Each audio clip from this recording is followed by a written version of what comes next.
एका मागोमाग एक संकटच येत असतात माझ्या नशिबात. खरंय तुझं, पण आजवर ज्या धैर्यानं तू संकटांना सामोरी गेलीस ना, तशीच आताही जा. तुला असं खचून जाऊन चालणार नाही म्हणून.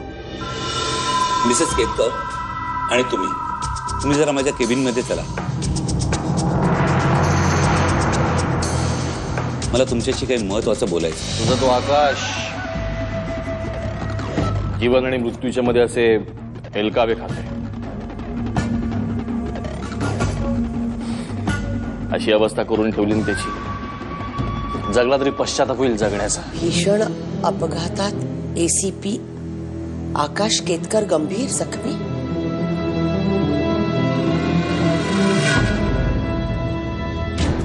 आकाश केतकर म्हणजे मनूचा नवरा. आकाशच्या कमरेखालच्या भागाला लागलेला मार जबरदस्त होता, त्यामुळे त्याचे पाय निकामी झाले.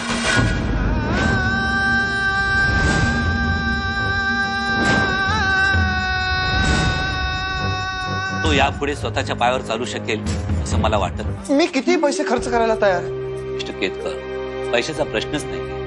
आम्ही सगळ्या शक्यतांचा विचार करून पाहिलाय, सगळे प्रयत्न करून झाले, पण आम्हाला काही होप्स दिसत. डॉक्टर आता नाही, पण नंतर मग हळूहळू तो ठीक होईल ना. म्हणजे कधी काही चमत्कार घडू शकतो, पण एक डॉक्टर म्हणून मी चमत्कारावर अवलंबून नाही राहू शकत. मला बाहेर जायचंय, इथून बाहेर काढा कोणीतरी.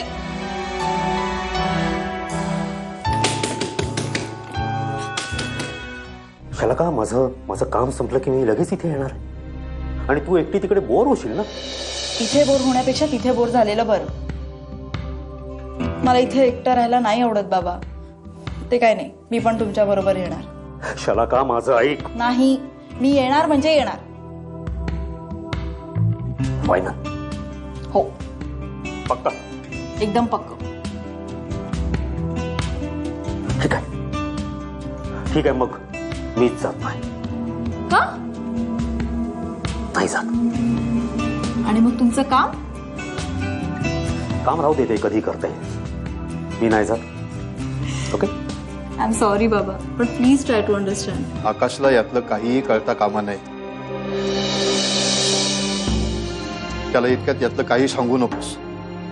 त्यालाच काय, बाकी कुणालाही यातलं काही कळता कामा नाही. आकाश लवकरात लवकर खडखडीत बरा होऊ देत आणि शक्य तितक्या लवकर स्वतःच्या पायाने घरी चालत जाऊ देत.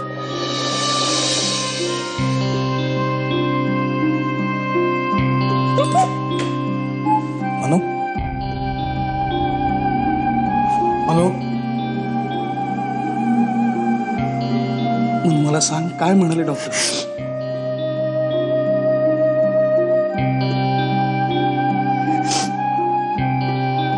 काही नाही, ते म्हणाले बरा आहे आता आकाश, आउट ऑफ डेंजर आहे. मग रडतेस कशाला? म्हणून मी म्हटलं नव्हतं सगळं नीट होईल म्हणून. झालं, आता रडू नकोस. असं का होतं रे काका? मुळात हे सगळं का झालं? आकाशची अवस्था नाही बघवत रे. कुठल्या पापाची शिक्षा देतोय देव मला? मनू प्लीज प्लीज असं बोलू नकोस. काही करून इथून निघायला पाहिजे. बस पळून जाण्यात यशस्वी ठरलो तर चांगलंच. पकडले गेले तर काय व्हायचं ते होईलच. निदान मी प्रयत्न केला याचं तरी समाधान असेल. ते काही नाही, इथून निघायचं. काहीही झालं तरी चालेल. आता कुणाशी दोन हात करायची वेळ आलीच तर माझ्याकडे हे आहे.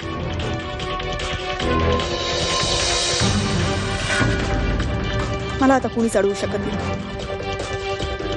मी इथून बाहेर पडणार म्हणजे पडणार.